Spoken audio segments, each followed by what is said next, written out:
بسم الله الرحمن الرحيم. السلام عليكم ورحمة الله وبركاته. صباح الخير يا سنة تانية، عاملة ايه؟ ان شاء الله تكوني بخير. النهاردة نكمل مراجعتنا، نكمل ان شاء الله جزء الفلسفة. احنا كنا خلصنا جزء المنطق، النهاردة ان شاء الله نكمل جزء الفلسفة تانية ثانوي ترم تاني 2025. الحقيقة ان طبعا الفلسفة كلنا عارفين اسهل من المنطق بكتير يعني، فمش عايزين نطول فيها، وخصوصا كمان ان المنهج عندنا درسين مش اكتر من درسين. عندنا أول درس بيتكلم عن فلسفة الأخلاق، وتاني درس بيتكلم عن فلسفة السياسة. باختصار شديد هما الدرسين بيدوروا حول إن في فلاسفة كتير ليهم آراء متعددة، فاحنا علينا إن احنا نعرف كم اسم فيلسوف كده ورأيه اتجاه شيء معين. الشيئين بقى اللي عندنا المعينين دول اللي في المنهج الأخلاق والسياسة بس. فاحنا هنعرف في درس فلسفة الأخلاق كم فيلسوف عندنا وإيه رأيه اتجاه الأخلاق، وفي درس السياسة كان فيلسوف عندنا وايه رأيه اتجاه السياسة، بس مش اكتر من كده. طبعا مع تعريف يعني ايه فلسفة ويعني ايه اخلاق ويعني ايه فلسفة ويعني ايه سياسة. فنبتدي. اول حاجة عندنا برضو انا زي كل مرة عملت لك المراجعة دي ورق اهي، وهحاول ان انا اصور لك طبعا السبورة. اول حاجة عندي في فلسفة الاخلاق انا هعرف يعني ايه اخلاق، ليها 3 تعريفات، وهعرف كام مذهب عندي، هم 5. فنكتب عناصر الدرس الاولاني ونكتب جنب كل عنصر كده احنا هنكتب فيه ايه. قبل ما اكتب على السبوره خليني اقول لك كده انا هكتب ايه، واسمعي معايا كلمتين الشرح وبعدين نكتب على السبوره. بالنسبه لاخلاق فلسفه الاخلاق، اول حاجه طبعا الفلسفه هي البحث فيما وراء الطبيعه، او البحث في اصل الوجود، او البحث في الاسباب البعيده الغير مرئيه امام العين. يعني بندور على الحاجات اللي ما بيشوفهاش العين ولكن ممكن العقل لو تخيلها يعرف يجيبها. عندي 3 تعريفات للأخلاق: أخلاق دينية، أخلاق تربوية، وأخلاق فلسفية. بالنسبة للأخلاق الدينية أو فلسفة الدين اللي هي بتعلم الإنسان طرق التعامل مع الآخرين، اللي هي الدين المعاملة. بالنسبة للأخلاق فلسفة الأخلاق من ناحية التربية، فهي بتعلم الإنسان مجموعة القواعد الصحيحة للتربية السليمة. بالنسبة للأخلاق من ناحية الفلسفة أو من ناحية علم النفس اللي هي رقم 3، فهي بتعلم الإنسان أسس التفكير الصحيح ومبادئ التفكير الصحيحة. نكتب الكلمتين دول: مراجعة فلسفة تانية ثانوي عام ترم تاني. طبعا الكلام ده للناس اللي امتحانهم ان شاء الله لسه، في ناس امتحانها 22 ولسه في ناس امتحانها يوم 27، بس طبعا اسكندريه خلاص امتحن. اول حاجه فلسفه الاخلاق.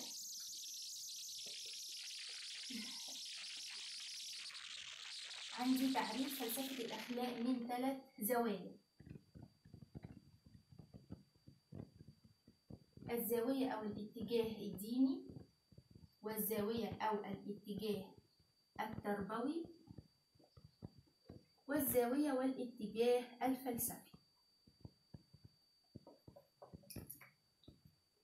بالنسبة للاتجاه الديني هي تلك التي تسعى جاهدة لتعليم الفرد مبادئ العدل والأمانة والإخلاص، بين قوسين الدين المعاملة.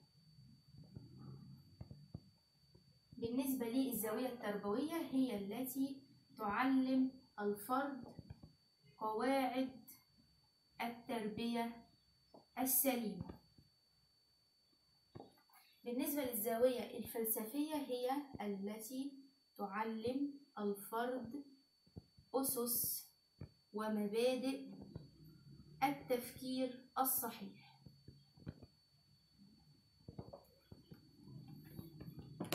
ماشي، ادي اهي كده ايه السبورة. 5 مذاهب او عندي 5 آراء او 5 وجهات نظر للفلاسفة اتجاه الاخلاق. اول مذهب او اول اتجاه المذهب العقلي، بعد كده المذهب النفعي او مذهب المنفعة العامة، بعد كده المذهب الاجتماعي الوضعي، بعد كده مذهب الضمير، بعد كده مذهب الواجب. المذهب العقلي لأفلاطون وأرسطو وسقراط، المذهب المنفعي لبنتام وجون ستيوارت ميل، والمذهب الاجتماعي الوضعي لأوغست كونت، والمذهب الضمير لبطلر، ومذهب الواجب لكانت. نكتب المذاهب دي جنب بعضها كده ونكتب أسامي الفلاسفة علشان نعرف كل مذهب فيهم بيقول إلى إيه. ادي 5 مذاهب هعملهم لك في دايرة. المذهب العقلي لأفلاطون وسقراط وأرسطو، اللي هم عادي اللي هم ال3 اليونانيين اللي عندنا. المذهب النفعي أو بين قوسين مذهب المنفعة العامة، ده لبنتام ونون جون ستيوارت ميل، ده عشان تفتكريه نون. المذهب الاجتماعي الوضعي رقم 3. المذهب الاجتماعي الوضعي جيم لمين؟ لأوجست كونت. رقم 4 مذهب الضمير بحرف الره لبطلر بحرف الره ره. رقم 5 مذهب الواجب بحرف الألف لكانت بحرف الألف. ادي ألف. خلاص عشان ايه تعلميهم.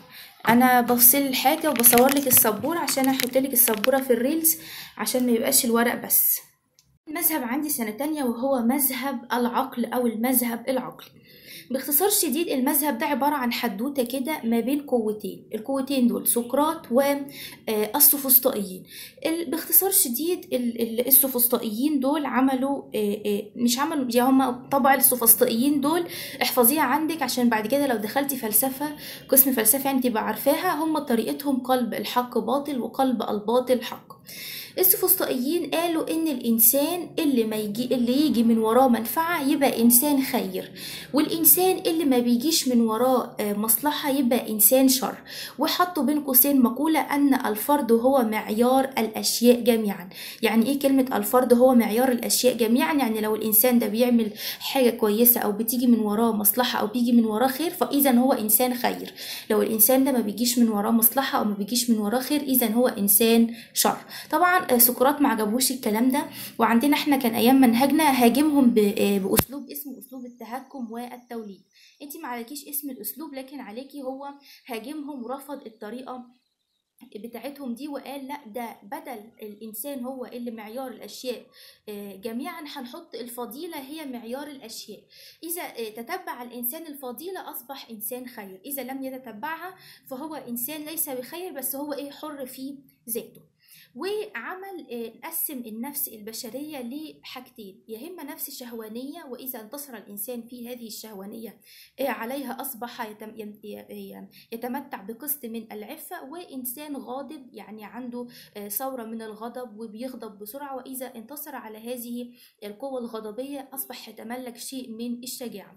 وعندما يتحلى الإنسان بهاتين القوتين اللي هي العفة والشجاعة يصبح لديه قدر من الحكمة. وإذا تمتع بالثلاثة أشياء اللي هي ثلاثة فضائل العفة والشجاعة والعدالة والحكمة يصبح لديه قسط من العدالة. وطبعا زي ما احنا متعودين ان كل مذهب او كل رأي او كل حد بيطلع يقول وجهة نظره لازم بيكون له حد ينتقده، بينتقد وجهة النظر اللي هو بيقولها او بينتقد رأيه.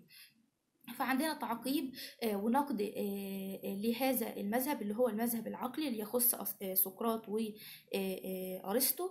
قال إن المذهب العقلي اهتم بالعقل وبمبادئ العقل ونسى تماما عواطف الإنسان ومشاعر الإنسان، وهذا يخالف طبيعة الفرد.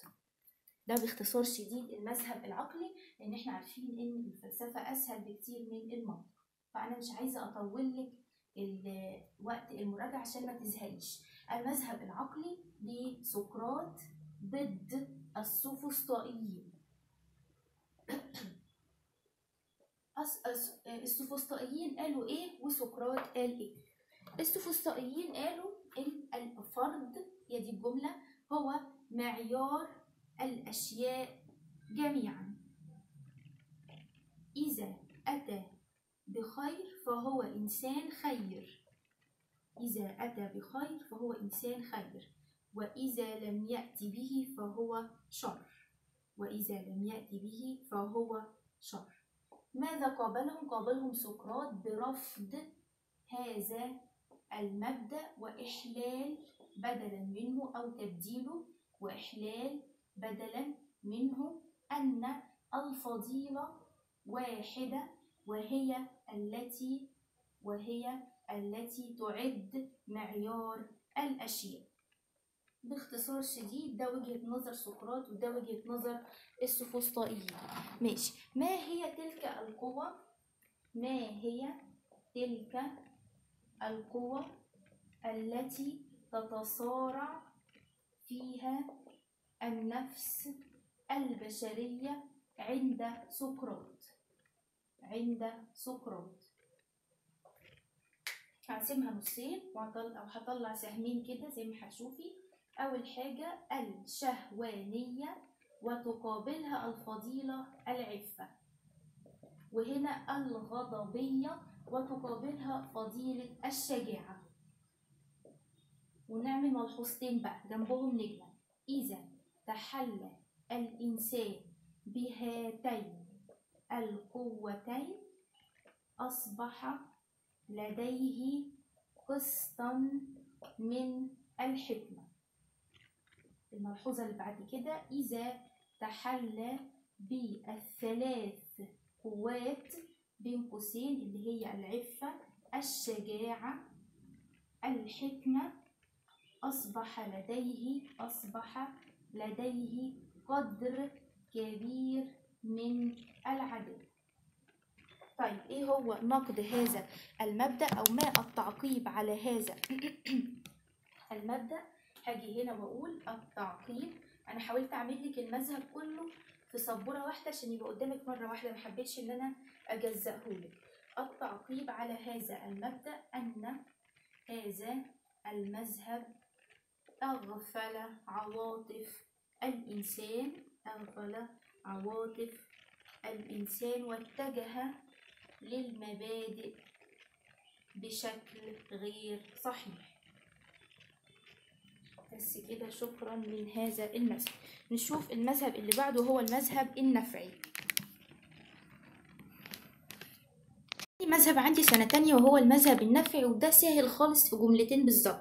يعني ايه المذهب النفعي او مذهب المنفعة العامة؟ اولا هو للفيلسوفين بن تام، فاحنا معلمينه بنون نون بن تام نون المذهب النفعي، او لجون ستيوارت ميل برضو نون جون ونون المذهب النفعي. باختصار شديد هو بيقول ان الانسان لما يجي يمتلك شيء او يشتغل في شيء او يكون له شيء يحقق من وراه لذة ومنفعة. يعني لو الانسان هيدخل في حاجة لو محققش منها مصلحة او محققش منها منفعة، الحاجة دي ملهاش لازمة. وهنا اخص بالتعريف ان الانسان بطبيعته اناني بالفطرة، وبيدور على المنفعة الفردية. فجات ناس انتقدت هذا المذهب وقالوا المفروض لما الانسان يبقى عايز يوصل لمنفعة فردية يحاول يعممها ويخليها منفعة جماعية. وبعدين جه بقى التعقيب على هذا المذهب وقالوا ما هو الطبيعي ان الانسان لما يتعلم شيء او يبقى يحصل على شيء يبقى عايز يكون له يمتلك هذا الشيء امتلاكا نهائيا ويكون له منه منفعة فردية. فدي حاجة مش جديدة، لم يأتي هذا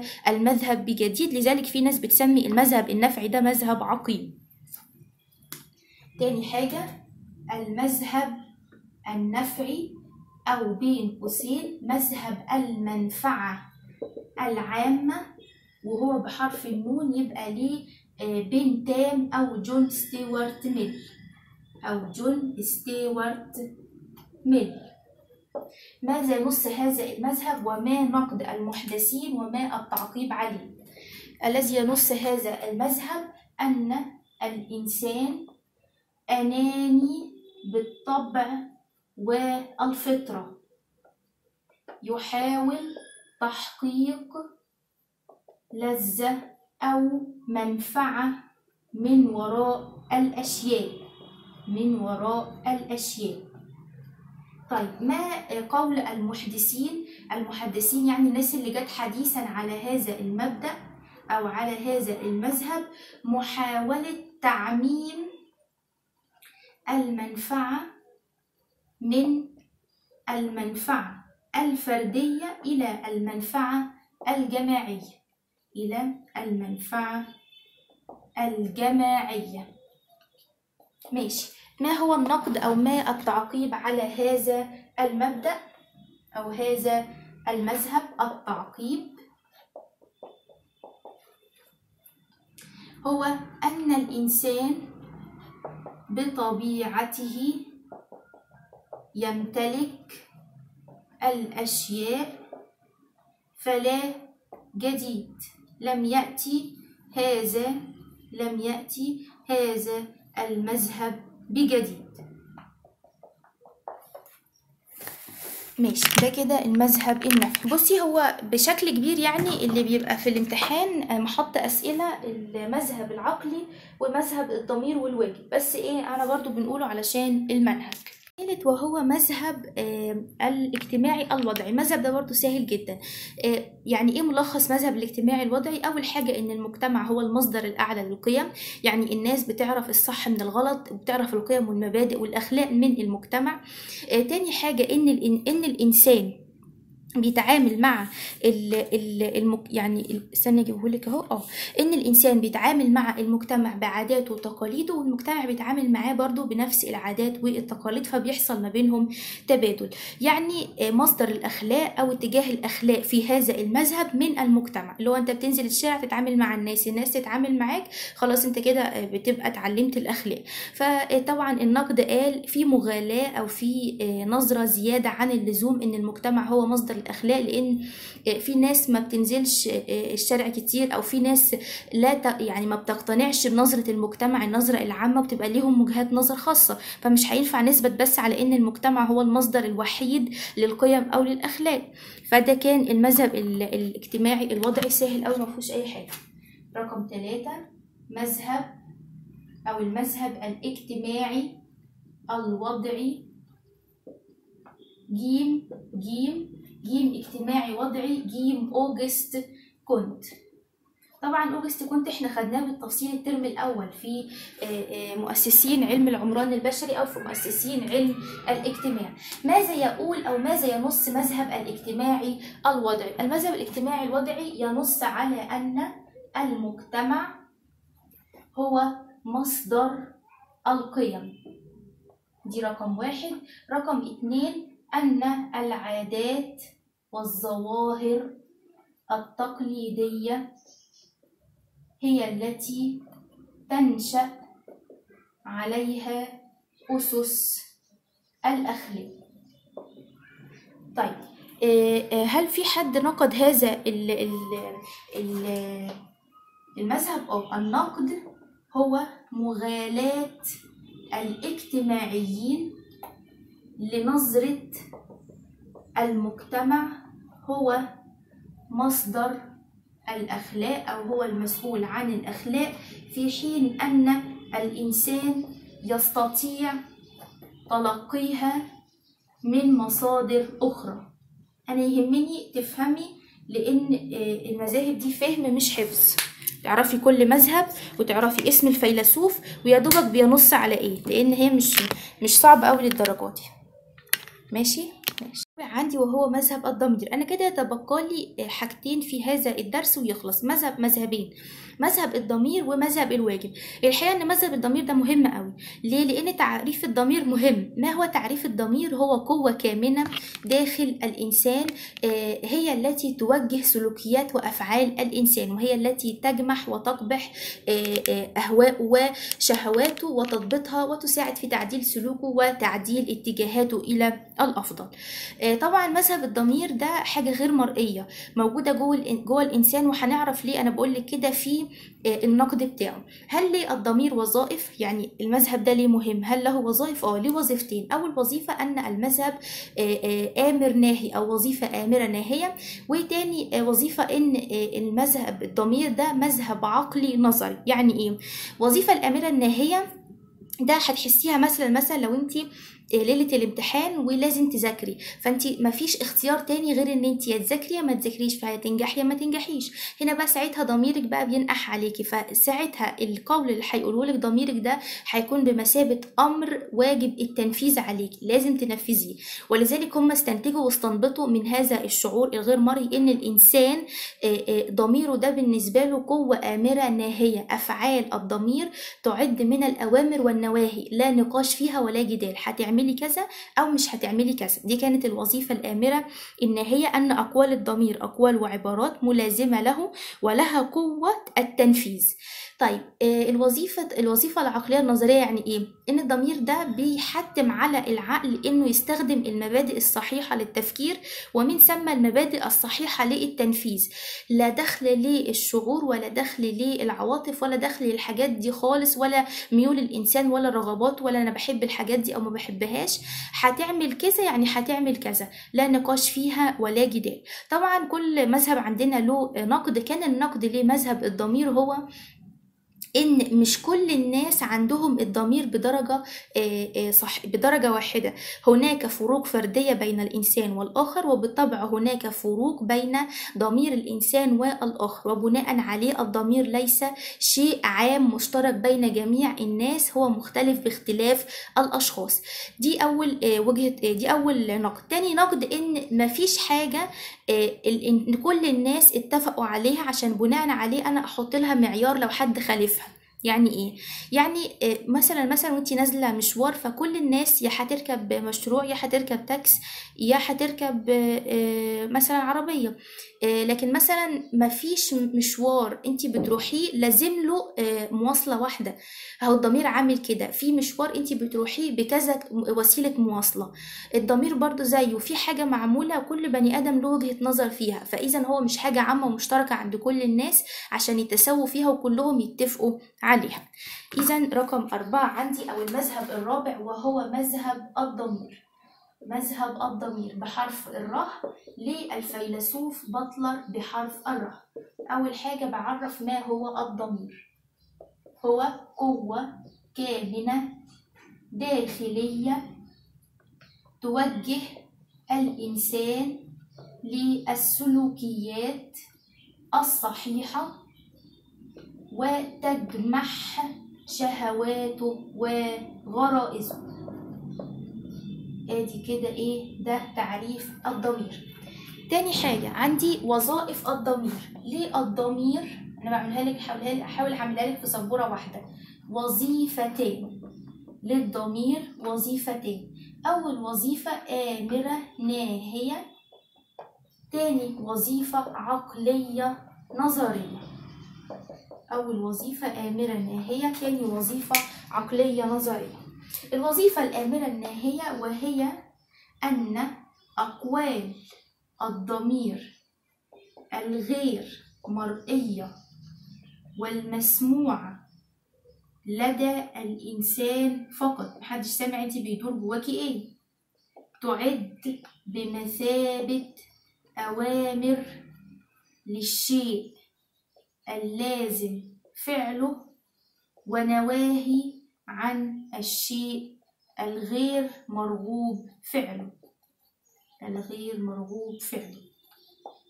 بالنسبة للوظيفة العقلية النظرية أن الضمير هنا هو الذي، ممكن هنا بين قوسين نقول الضمير هو البوصلة، هو الذي يميز ويفرق بالعقل والمنطق والدليل بين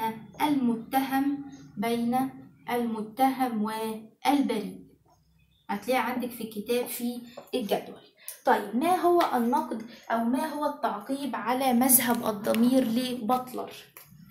التعقيب على مذهب الضمير لبطلر. التعقيب أول حاجة أن الضمير ليس عاما عند الجميع، فهو متفاوت ومختلف باختلاف الأفراد. بين قوسين بقول دي حاجة اسمها فروق فردية. دي رقم 1. 2 ليست هناك أشياء مشتركة ليتفق عليها ضمير كل البشر، فالأشياء أيضا مختلفة.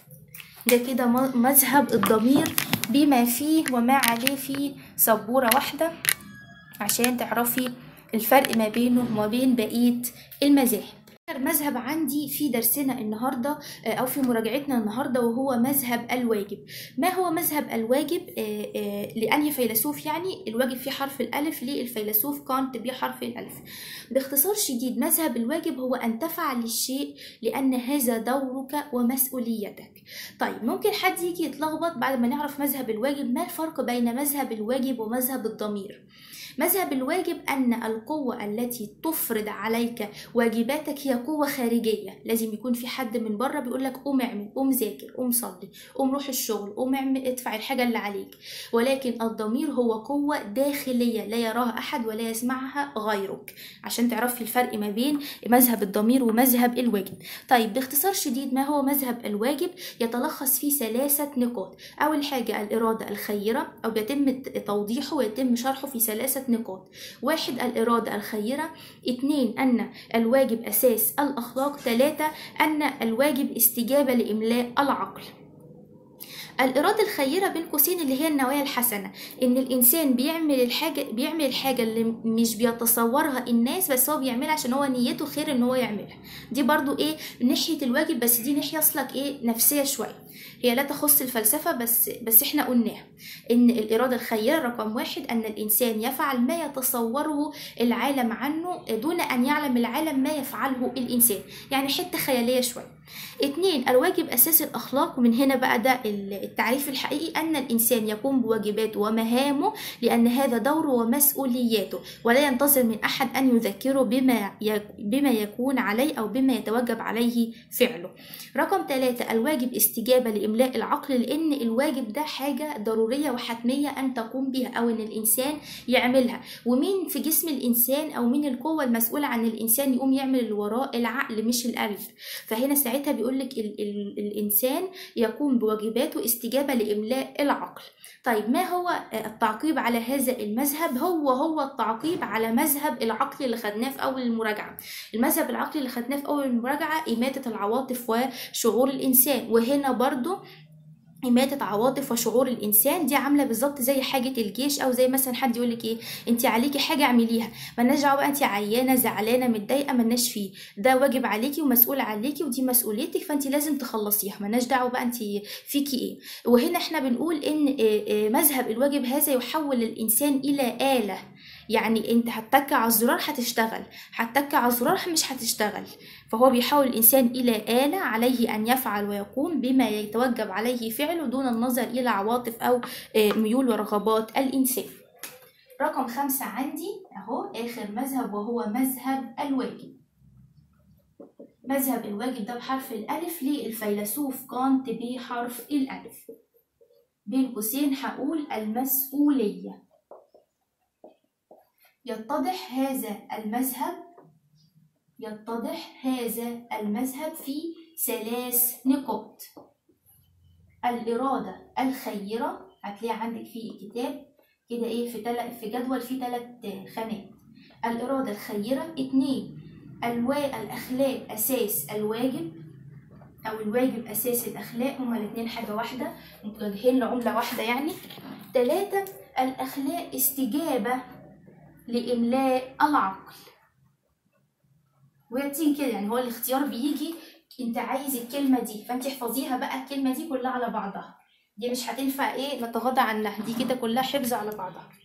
الإرادة الخيرة اللي احنا بنقول عليها النوايا الحسنة، أو الشيء يتصوره العالم غير مادي يقوم الإنسان بفعله على أرض الواقع، ولو ما قامش بفعله على أرض الواقع يبقى محدش عرف عنه حاجة، عشان كده احنا بنقول بين قوسين دي اسمها النوايا الحسنة، وبين قوسين بنقول أكتر إن دي نقطة نفسية يعني دي نقطة في علم النفس، بس هم ايه حشروها كده في الفلسفة، هو ما يتخيله الإنسان أو يتصوره الإنسان على أرض الواقع، يقوم بتنفيذ ده بقى الشرح عشان ايه هي مش واضحة اصلا في الكتاب. يقوم بتنفيذ ما يتخيله ماديا، وإن لم يقم به فلن يعرف أحدا عنه شيئا.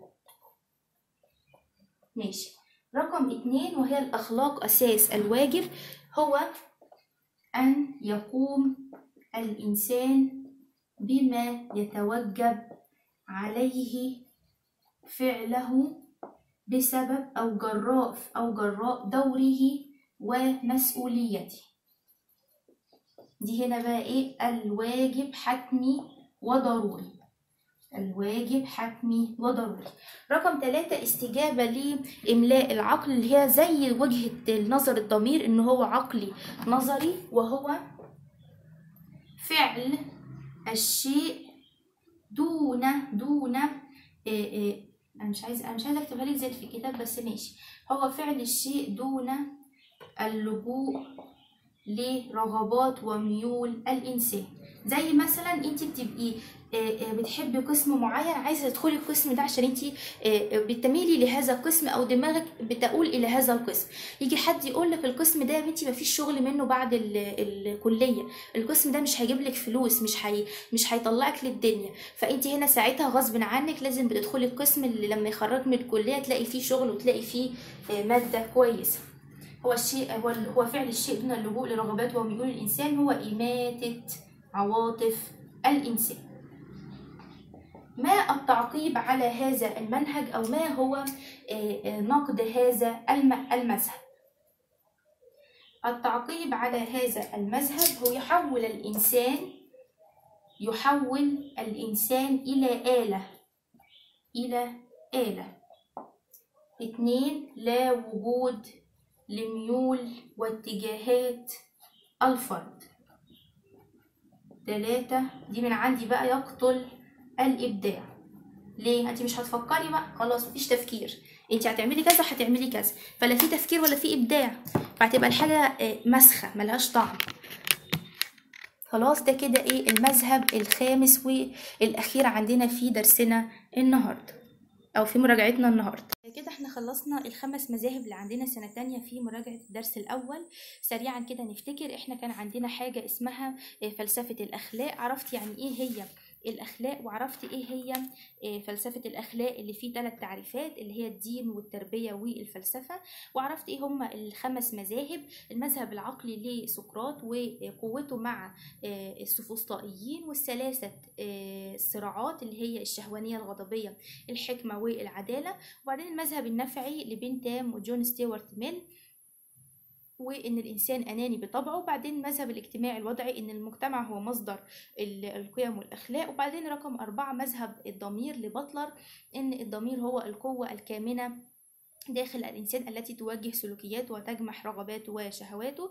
ورقم 5 اللي هو مذهب الواجب، اللي هو بيتلخص فيه 3 نقاط: الإرادة الخيرة اللي هي النوايا الحسنة، إن الإنسان بيفكر في شيء كويس وبيحاول يحوله لشيء مادي على أرض الواقع، ولو ما حولوش فمحدش يعرف هو كان بيفكر في إيه. 2 الواجب أساس الأخلاق، أن يقوم الإنسان بما يتوجب عليه فعله من واجبات ومسؤوليات لأن هذا دوره أو دورها. 3 الأخلاق استجابة لإملاء العقل، أن الإنسان يقوم بفعل الأشياء باتجاه الأسس والمبادئ والنظريات وليس لاتجاه الميول والرغبات. وكان النقد على هذا المذهب إن هو يميت العاطفة عند الإنسان ويحول الإنسان إلى آلة. دي كده الخمس مذاهب اللي عندي في الدرس الأول. ننتقل بقى إن شاء الله دلوقتي لمراجعة الدرس الثاني وهو فلسفة السياسة. الرحمن الرحيم. ننتقل بقى دلوقتي سنة تانية لمراجعة الدرس الثاني وهو فلسفة السياسة. باختصار شديد فلسفة السياسة تقيل شوية عن فلسفة الأخلاق. فلسفة الأخلاق خلاص احنا رجعناه وعرفنا المذاهب وعرفنا أسامي الفلاسفة. في فلسفة السياسة هنعرف يعني ايه فلسفة السياسة ويعني ايه السياسة لوحدها، وبعدين هنعرف نظريات، او بعد كده هنعرف نشأة السياسة او نشأة فلسفة السياسة جت منين، وبعدين هنعرف نظريات نشأة الدولة. عندي نظرية نظرية نشأة الدولة عند اليونان، عند سقراط وأفلاطون وأرسطو اللي هم ثلاثي أضواء المسرح، اللي هم الثلاثي المرح. وبعد كده اللي احنا مسمينهم يعني. وبعد كده نعرف ده يعتبر في اليونان القديمة أو في تقسيمة اليونان القديمة. بعد كده عندي النظريات الحديثة، نظرية العقد الاجتماعي جيم، يبقى جون لوك جيم. وبعد كده أنواع الحكم وأنواع الحكومات، عندي في الفلسفة الإسلامية الغربية والحكم الديمقراطي. الدرس ده تقيل شوية علشان بس شكله كبير في الكتاب، انما هو يعني عايزين مش هنتريث فيه، عايزين بس نأكد على كل معلومة، ونأكد كل معلومة خاصة بأنهي فيلسوف علشان نعرف الفرق ما بينهم، ما نتلخبطش فيهم في الامتحان. وبرضو انا هنا سايبالك اهو المراجعة بتاعتهم، مش كتير اهو عشان ما تزهقيش يعني منها. وان شاء الله ربنا يوفقك وينجحك يا سنة تانية على خير. ننتقل بقى دلوقتي نكتب العناصر بتاعتنا. انا هنا الدرس الثاني فلسفة السياسة. هعرف هعرف تعريف السياسة وتعريف فلسفة السياسة، دي رقم 1. رقم 2 هعرف نشأة فلسفة السياسة ونعرف الفرق ما بينهم. رقم 3 هعرف نظريات نشأة الدولة. نظريات نشأة الدولة في أول حاجة عند القدماء قديما، يعني عندي أفلاطون وسقراط وأرسطو. وعندي حديثا عندي حاجة اسمها نظريات العقد الاجتماعي أو نظرية العقد الاجتماعي لجون لوك، واللي هيبقى ليها علاقة بالجزء اللي بعد كده اللي هو أنواع الحكم وأنواع الحكومات بجان جاك روسو، كلهم جيم في بعضهم. رقم 4 أنواع الحكم والحكومات. رقم 1 عندي فلسفة إسلامية. رقم 2 عندي فلسفة غربية، وكأننا هنقارن ما بينهم. ده من ضمن العناصر بتاعتنا.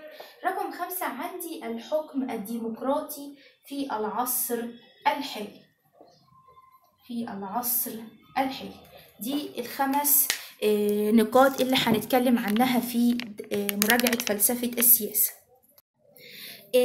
انا بس وانا عايزة اعرف لك دلوقتي السياسة وفلسفة السياسة، اسمعي التعريف ده، اسمعي الشرح منه قبل ما اكتب لك على السبورة، لان كده اللي هكتب لك على السبورة موجود في الورق، موجود في الكتاب.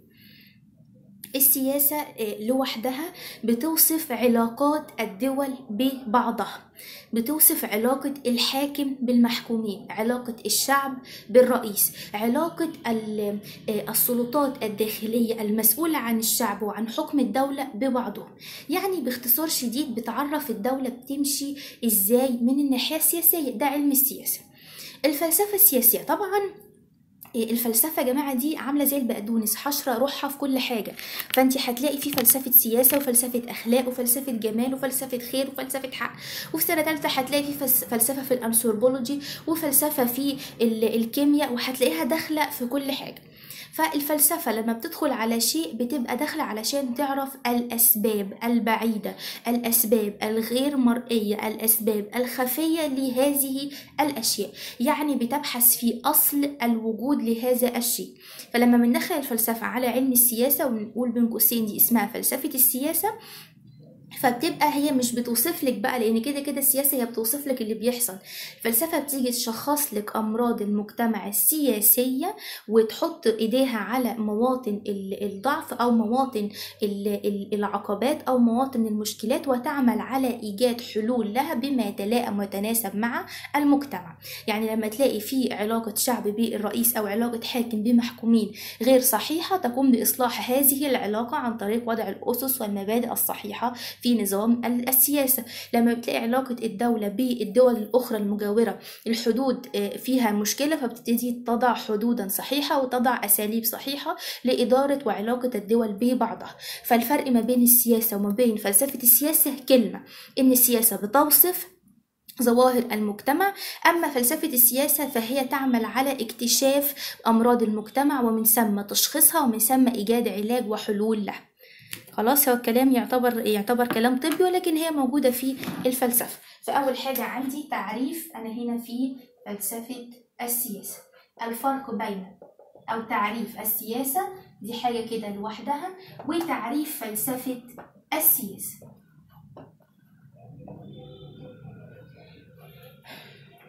تعريف السياسة هي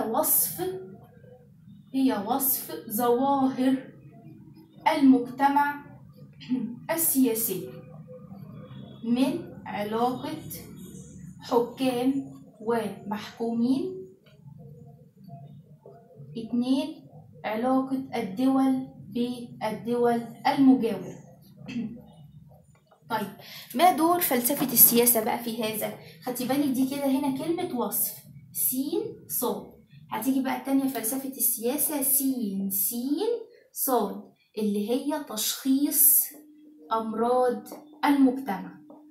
تشخيص أمراض المجتمع، ومن ثم محاولة إيجاد حلول لها بما يتلائم ويتناسب مع المجتمع.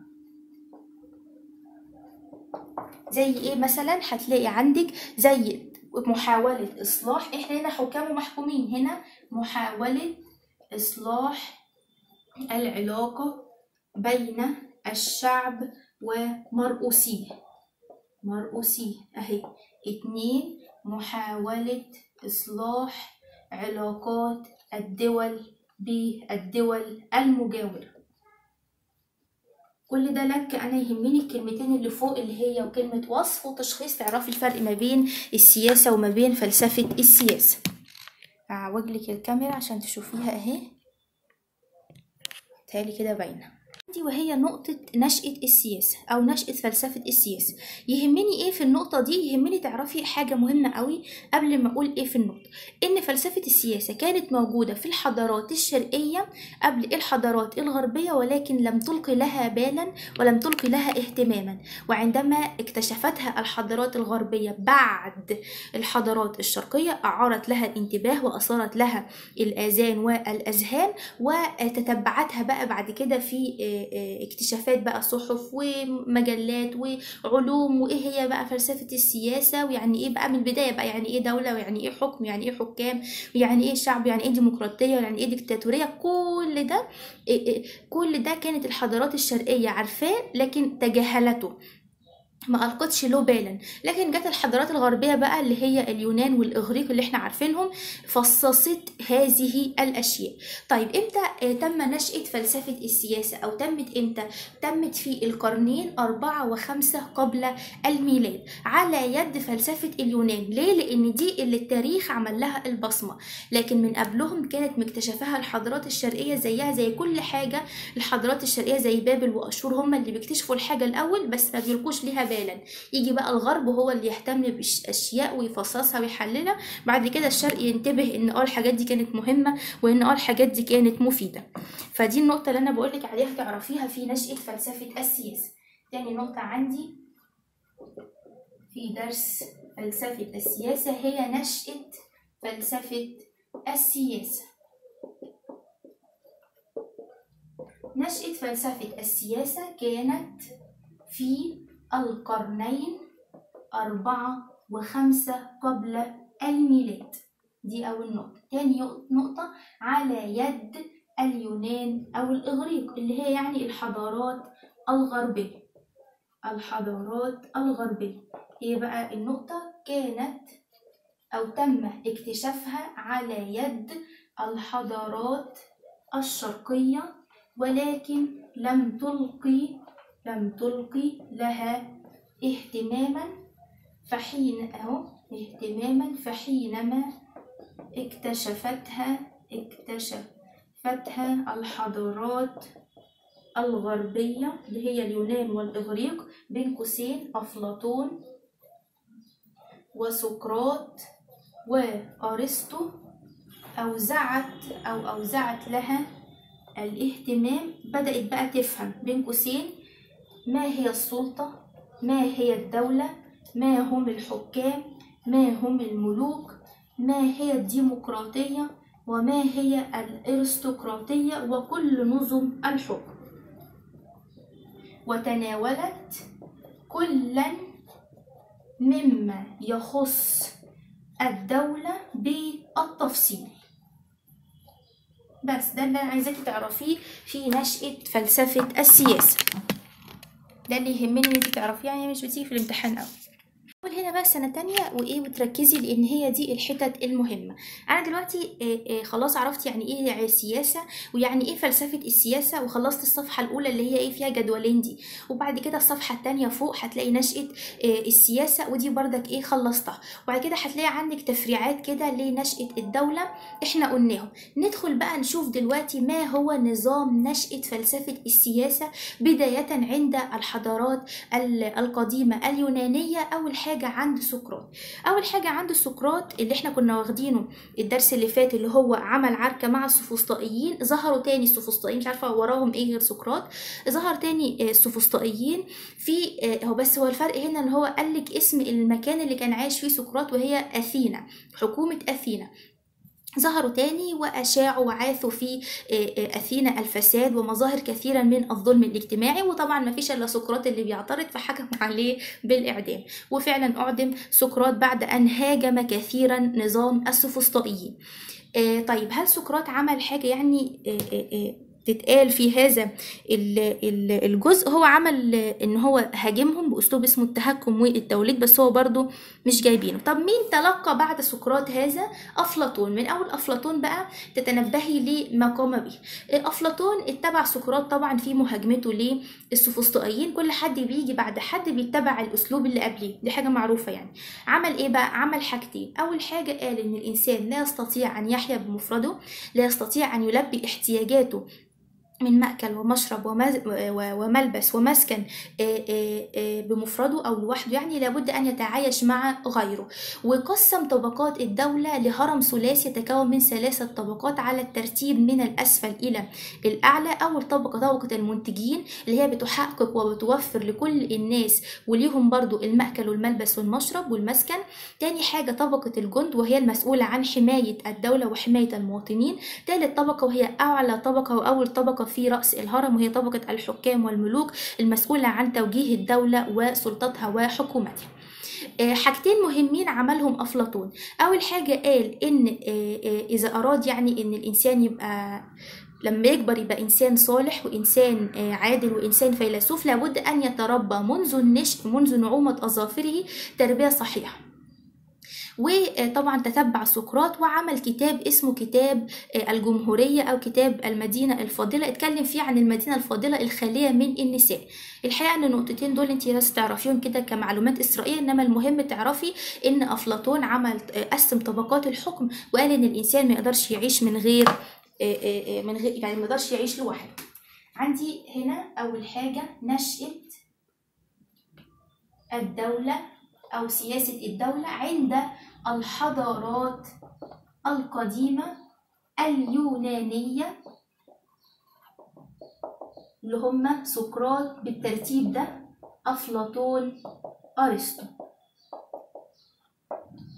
ماشي؟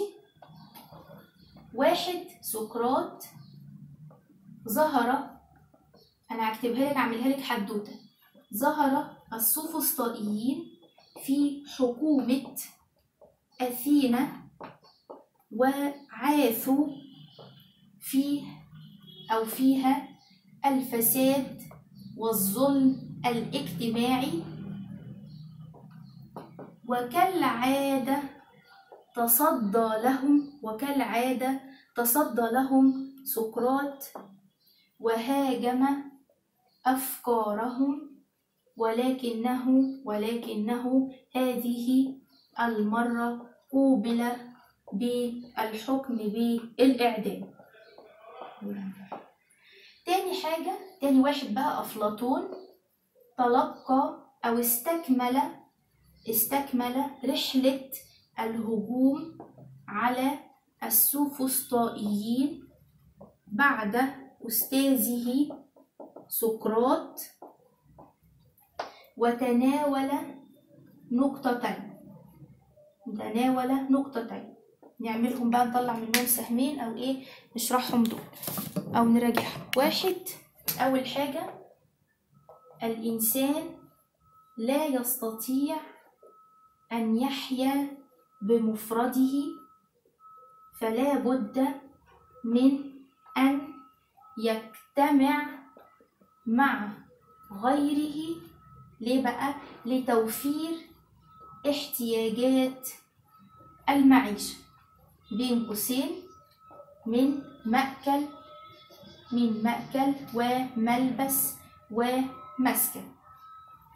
وقد قام بالتنويه على أن يتم تربية الحكام والجنود لكي يصبحوا هكذا منذ النشء أو منذ تربية النشء، بين قوسين هتلاقي عندك منذ نعومة أظافرهم، اللي هو التعليم في الصغر كالنقش على الحجر. عايزة تعلمي حد لازم من وهو صغير أو من وهي صغيرة.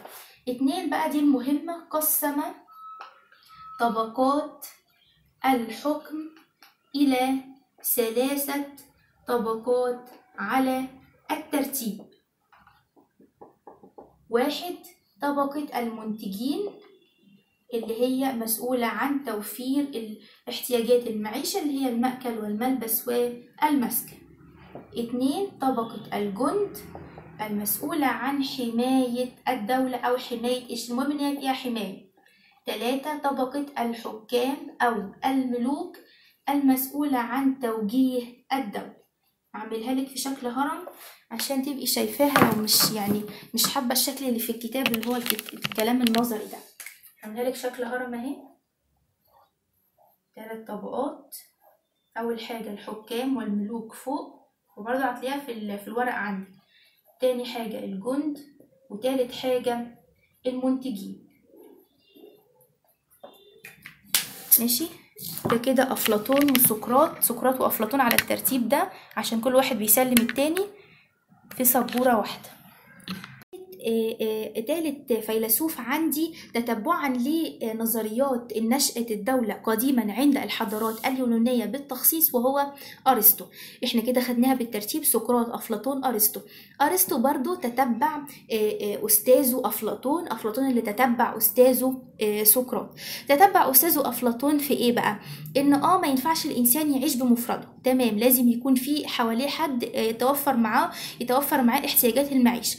بس هو أكد إن ما ينفعش الفلاسفة هم اللي يحكموا البلد، لا يجوز يعني هم ياخدوا حكم البلد. لابد أن يكون نظام الحكم للدستور اللي هو النظام الدستوري القائم على احترام القوانين. الفلسفة بتبحث في الأسباب البعيدة ولكنها غير كافية لحكم أكبر عدد من البلاد. ده النقطتين اللي بيتكلم عنهم أرسطو. لكن إيه بقى النقطة المهمة اللي هو الجدول اللي تحت عندك، اللي بيفرق ما بين الحكم بالحكومات الصالحة ونظام الحكم بالحكومات الفاسدة. هتلاقيهم عندك متقسمين ل3 نقاط. نكتب الأول الكلمتين دول عشان ما تتوهيش مني، وبعدين نكتب الفرق ما بين الحكومات الصالحة والحكومات الفاسدة.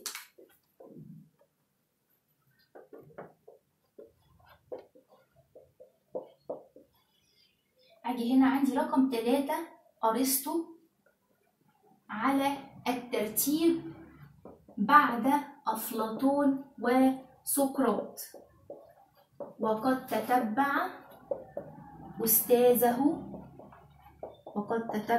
أستاذه أفلاطون في أن الإنسان لا يستطيع أن يحيا بمفرد.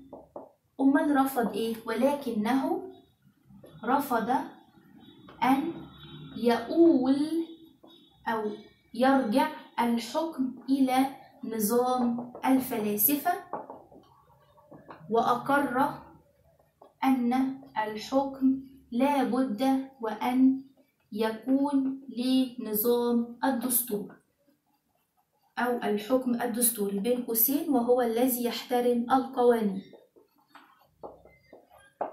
وقام بالفصل أو بالمقارنة بين نظام الحكومات الصالحة ونظام الحكومات الفاسدة. ماشي، دي كده ايه ارسطو. خليه بقى هنا عشان نقسم السبورة نصين ونكتب النظام ده ايه والنظام ده ايه. السبورة نصين ونشوف تقسيم او رأي ارسطو في نظام الحكم.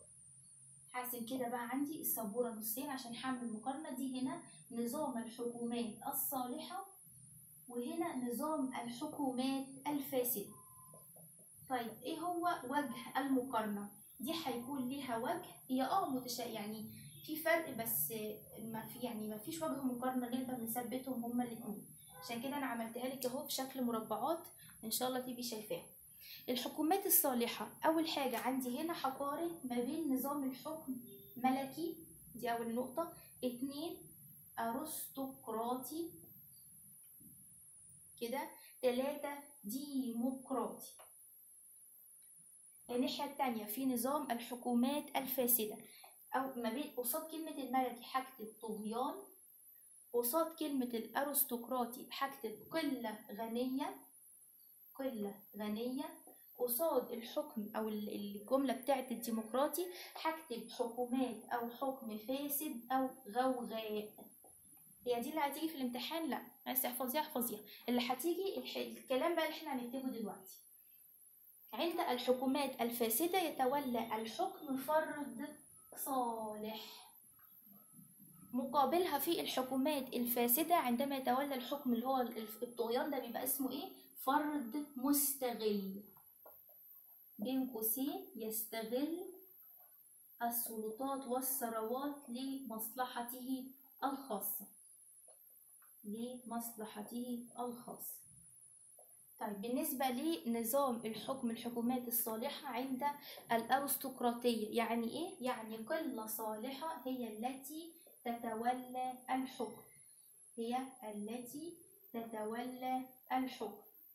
الناحية الثانية في الحكومات الفاسدة قلة غنية هي التي تتولى الحكم وتعمل لصالح زيادتها. ما تفرقش حاجة عن اللي فوق، الفرق ان ده بني ادم واحد انما دول مجموعة. ماشي. النقطة اللي بعد كده ديمقراطي يعني الحكومات الصالحة تقوم على الانتخاب وهو عامة الشعب. يعني ان يحكم الشعب نفسه بنفسه، يعني بتسيب للشعب او بتترك للشعب حرية التعبير عن الرأي. بالنسبة للحكومات الفاسدة ساعتها هنا عامة الشعب بيبقى اسمه حكم الفوضى والانهيار وحكم. ساعتها بقى بيبقى ايه بين قوسين هكتب نهب الثروات. النهب ليه؟ زي اللي شفتيه كده في 2011.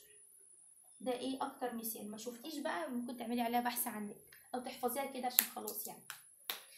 ده الجدول ده احفظيه صم، مش لازم تحفظي اللي في المربعات، المهم بس تبقي عارفه الفرق ما بين الحكومات الفاسده والحكومات الصالحه. خلاص خلصنا نظريات نشأة الدولة القديمة عند الحضارات اليونانية. تبقى ليا بس نقطة، وهي ان اتفق كل من أفلاطون وسقراط على ان الدولة هي دولة المدينة. ليه بقولك كده؟ عشان كمان شوية هنعرف ان نظام دولة المدينة او نظام الاقطاع تم رفضه وتم العمل على نظام الدولة القومية. فخليه كده بقى ايه ماشيها بالترتيب. الاول دولة المدينة، وبعد كده بعد كده الاقطاع، وبعد كده الدولة القومية. هي بتيجي في الامتحان؟ لا، بس انا هي معلومة في الكتاب فانا ايه قلت اقولها لك. دلوقتي بقى نعرف ايه هي النظريات الحديثة في نشأة الدولة، اللي هي نظرية العقد الاجتماعي لجون لوك، اللي ليها علاقة بعد كده بفلسفة الغرب في حكم البلاد او في نظام الحكم اللي هو لجان جاك روسو. ايه نظريه العقد الاجتماعي؟ بصي هي اسمها نظريه العقد الاجتماعي. يعني ايه عقد؟ يعني في اتفاق مبرم بين شخصين، بس احنا هنا مش بنتكلم بين شخصين، احنا هنا ايه بين الشعب الحاكم، بين الرئيس وبين المرؤوسين، بين الملوك وبين الناس اللي بيمتلكوا عليهم، ما بين الشعب يعني وما بين الرئيس او ما بين الحاكم وما بين الحكام. مالهم بقى؟ ايه نظرية العقد ده؟ باختصار شديد نظرية العقد الاجتماعي دي اللي هي عندنا احنا في وقتنا ده اسمها الانتخاب. بس ما كانش في حاجة زمان اسمها الانتخاب، ما كانش في حاجة زمان اسمها مجلس الشعب ومجلس الشورى، وما كانش في حاجة زمان اسمها الحاجات دي، ولا كان في نظام قضاء كده. كان اسمها عقد اجتماعي، يعني احنا هنفوض بني آدم أو مجموعة من الرؤساء هم اللي يحكمونا، فكان اسمها نظرية العقد الاجتماعي. مين اللي عملها؟ جون لوك.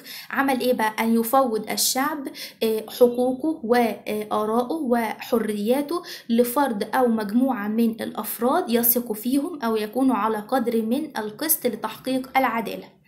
ده باختصار شديد نظرية العقد الاجتماعي، عشان اللك كتير اللي في الكتاب.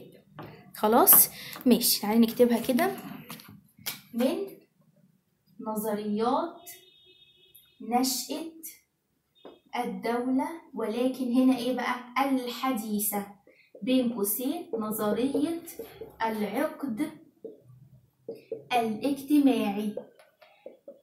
نظرية العقد الاجتماعي بحرف الجيم لمؤسسها جون لوك برضو بحرف الجيم.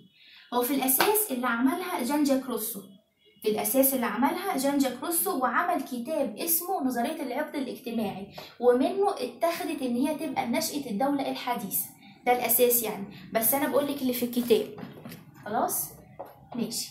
ماله بقى؟ أول حاجة العقد ده اتفاق بين بين شخصين أو بين، هنا على قد المنهج بتاعنا، بين الحكام والمحكومين. ماشي. ما تقول إليه أو ما ينص عليه، ما ينص عليه العقد الاجتماعي أن يفوض الشعب حكمه، نعدد بقى، مسؤوليته، حقوقه وحرياته لفرد أو مجموعة من الأفراد على قدر من تحقيق العدل والأمانة، ويثقوا فيهم إن هم يحكموا. ده باختصار شديد معنى كلمة العقد الاجتماعي. طيب ما تعادل هذه الكلمة الأيام دي هي الانتخاب، هي الانتخاب حاليا. بس زمان ما كانش فيه حاجة اسمها الانتخاب، فكان اسمها العقد الاجتماعي. ماشي اهي عشان ايه تبقي شايفاها. كان الجزء الاول من الدرس ده في مراجعتنا النهارده. الجزء الثاني بقى اللي هو بيتكلم عن انواع الحكم وانواع الحكومات. الجزء الثاني ده اسهل من الجزء الاول بكتير، عشان كده انا خدت وقت في الجزء الاول. الجزء الثاني بيتكلم عن انواع الحكومات، ولكن قبل ما نقول انواع الحكومات وانواع الحكام لازم نفرق في تعريفين. ما الفرق بين تعريف الدولة وتعريف الحكومة؟ تعريف الدولة هي مجموعة من المواطنين، هي مجموعة من الأفراد، هي اجتماع مجموع المواطنين، اجتماع دائم البقاء على الأرض، بحيث يكون للمواطن أو يوفر أو يقوم بالتوفير للمواطن موارد مالية اجتماعية سياسية تربوية، اللي هو يعني إحنا الناس أهو مجموعة من الناس ومجموعة من المواطنين مجتمعين مع بعض على الأرض في دوام، لأن إحنا طبعا موجودين باستمرار، نسل آدم موجود، ومتوفر لنا موارد مالية، متوفر لنا فلوس، متوفر لنا سياسة، متوفر لنا تعليم، ومتوفر لنا جميع وكافة المجالات. من يقوم بمراقبة هذه الأشياء ومن يتولى سن قوانين هذه الأشياء ومن يتولى الفصل في الخلافات بين المواطنين؟ الحكومة. إذا ما هو تعريف الحكومة؟ التانية كان اسمها مجموع المواطنين، دي بقى اسمها مجموع الأشخاص الذين يتولون السلطات، مجموع الأشخاص الذين يتولون الرقابة على الدولة ومهامها وعلى المواطنين. في تعريف تاني للحكومة، التعريف اللي احنا كنا واخدينه في علم الاجتماع لو تفتكري في درس النظم الاجتماعية، كان في من ضمن النظم الاجتماعية اسمه النظام السياسي، وساعتها كان في حاجة اسمها 3 هيئات تشريعية تنفيذية قضائية. هم اللي هناك هنقولهم هنا دلوقتي، ان في 3 هيئات، والحكومة دي 3 هيئات: تشريعية تشرع وتصين القوانين، تنفيذية تنفذ المهام وتطبق هذه المهام، قضائية تفصل بين الحكام والمحكومين. وكده تبقى عرفتي الفرق ما بين تعريف الدولة والحكومة. بعدها ننتقل بقى لإيه هي فلسفة الإسلام أو الفلسفة الإسلامية والفلسفة الغربية وأنواع الحكم فيها وأسماء الفلاسفة فيها. أجي هنا وأقول الفرق بين تعريفي الدولة والحكومة. هتلاقيهم عندك في الكتاب في عنوان أنواع الحكم وأنواع الحكومات. الدولة ليها تعريفين: 1 اجتماع المواطنين، 2 مجموع المواطنين أو الأفراد على أرض واحدة دائمي البقاء، بحيث يتوفر لهم قوسين بقى موارد مالية، موارد سياسية، اجتماعية، تعليمية، اللي هي كافة المجالات، اللي هو احنا يعني الأفراد. الناحية التانية الحكومة بدل كلمة اجتماع المواطنين أو مجموع المواطنين هي مجموع الأفراد المسؤولين عن تشخيص، أو بلاش تشخيص دي، المسؤولين عن، أو مجموع الأفراد المسؤولين عن أو المتولين عن إدارة السلطة للبلاد، مراقبة المواطنين، الحكم للمواطنين. ده أول تعريف. تاني تعريف هي هيئة تضم 3 هيئات اللي احنا واخدينها في علم الاجتماع في النظام السياسي، عشان لو حابة تربطي المواد ببعض. هيئة تشريعية وهي التي تقوم على تشريع وسن القوانين، هيئة تنفيذية وهي التي تطبق القوانين، وهيئة قضائية وهي التي تفصل بين أو تفصل في الخلاف بين القضاء التشريعية والتنفيذية.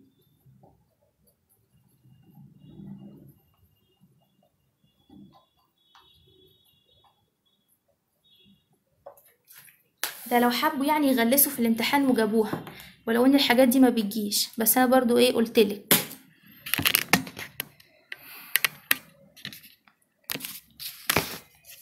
الجزء بقى اللي احنا ايه مهم ان احنا نتكلم عنه سنة تانية، وهو انواع الحكم ما بين الفلسفة الإسلامية والفلسفة الغربية. الفلسفة الإسلامية باختصار شديد للفيلسوف الفارابي، والفلسفة الغربية برضو باختصار شديد لجان جاك روسو. الفلسفة الإسلامية بنتكلم عن الفارابي، وهو الذي يعادل في مكانته أفلاطون عند اليونان. فلو لو مثلا فرض إن جالك سؤال مقالي، ولكن ده ما بيجيش، هو أكيد هيجي اختياري إن مكانة الفارابي في الإسلام تعادل مكانة مين في الحضارة اليونانية؟ هتبقى أفلاطون. عايزة تفتكريها إزاي؟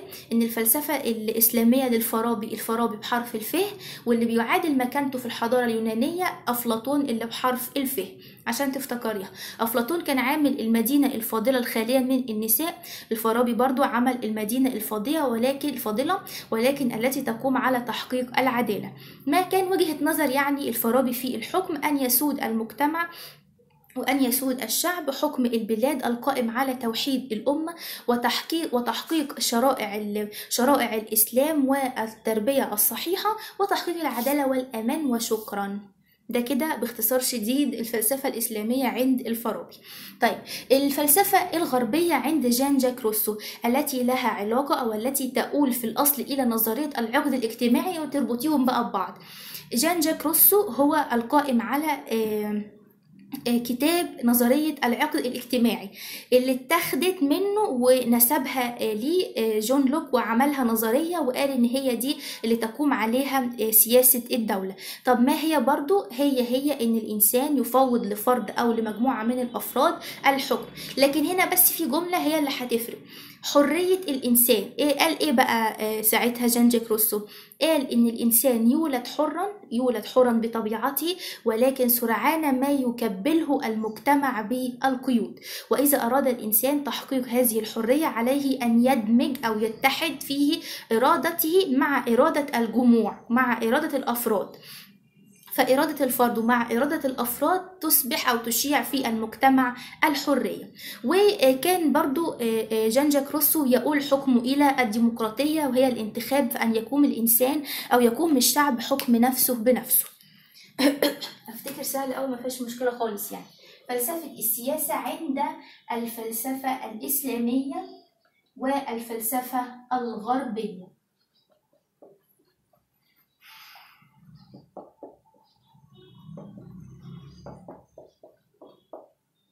هعمل كده اقسم السبورة نصين.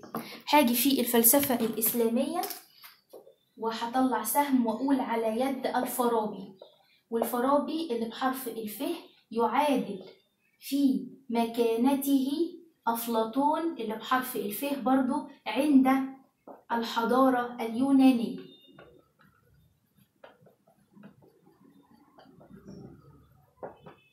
ماشي، ادي كده اول نقطة. تاني نقطة، قام الفارابي بالمدينة الفاضلة.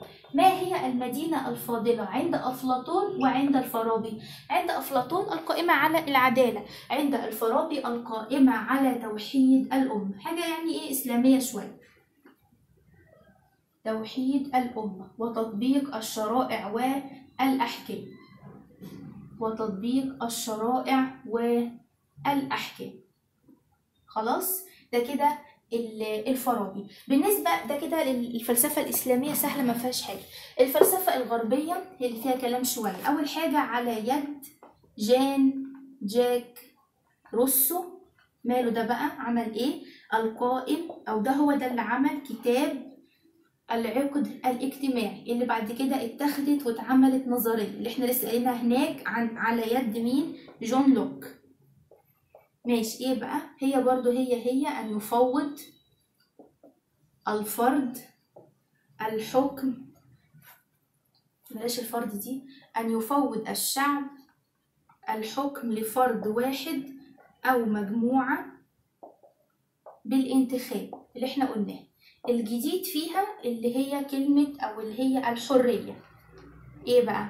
ان الانسان يولد حرا، ولكن سرعان ما يكبله المجتمع بالقيود. ولكي تتحقق هذه الحرية عليه أن تتحد إرادته مع إرادة الجمهور. ويا كلمة آلة دي أو أرجع هذا إلى الديمقراطية. بس كده.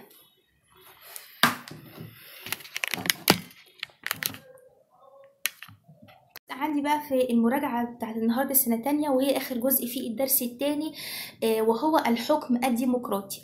باختصار شديد، الحكم الديمقراطي ده ما طلعش كده فجأة، كان في الأول حكم ديمقراطي مباشر، وهو مقابلة الرئيس أو مقابلة الملك أو مقابلة الحاكم لشعبه وجها لوجه.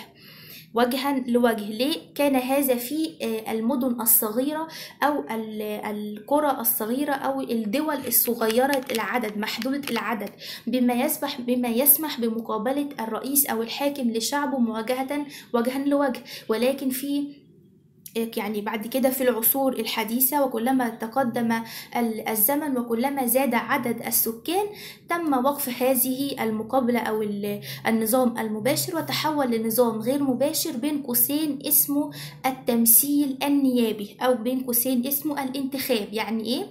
اللي هو احنا بننتخب حد وهو بيروح يمثل صوتنا بقى في مجلس الشعب ومجلس الشورى. عشان لما بقولك الحاجات دي ما كانتش موجودة زمان، ايه ده الدليل عليها؟ طب انا هعرف ايه في الحكم الديمقراطي قديما وحديثا؟ قديما كان حكما مباشرا وجها لوجه، حديثا اصبح يسمى التمثيل النيابي.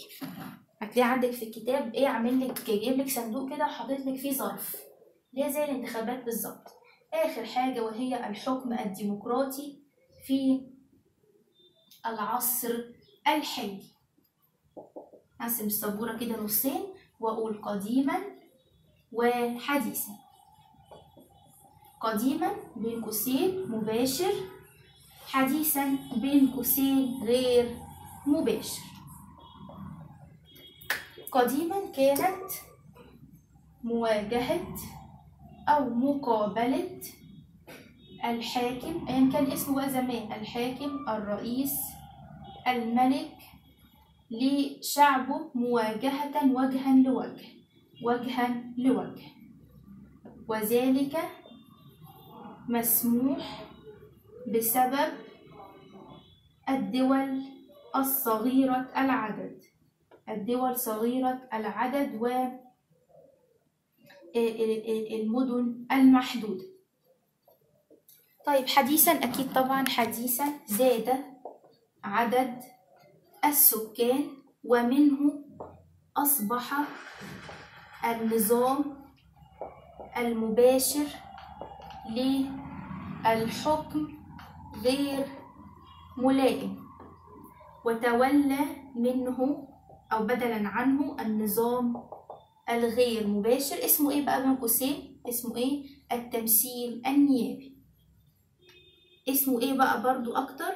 اللي هو الانتخاب بتفويض، عشان لو جات لي كلمة تفويض، بتفويض شخص ما ينوب عن الباقي. ماشي، بس كده، دي آخر حتة عندنا في الدرس.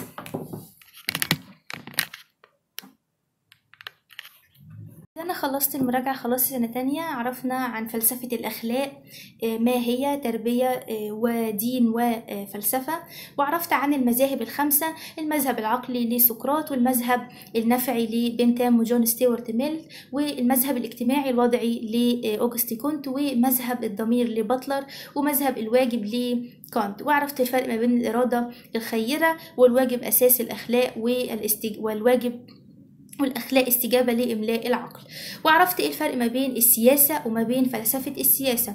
وعرفت نشأة السياسة إن هي كانت موجودة في الحضارات الشرقية قبل الغربية، وعرفت إن هي نشأت في القرنين الرابع والخامس قبل الميلاد.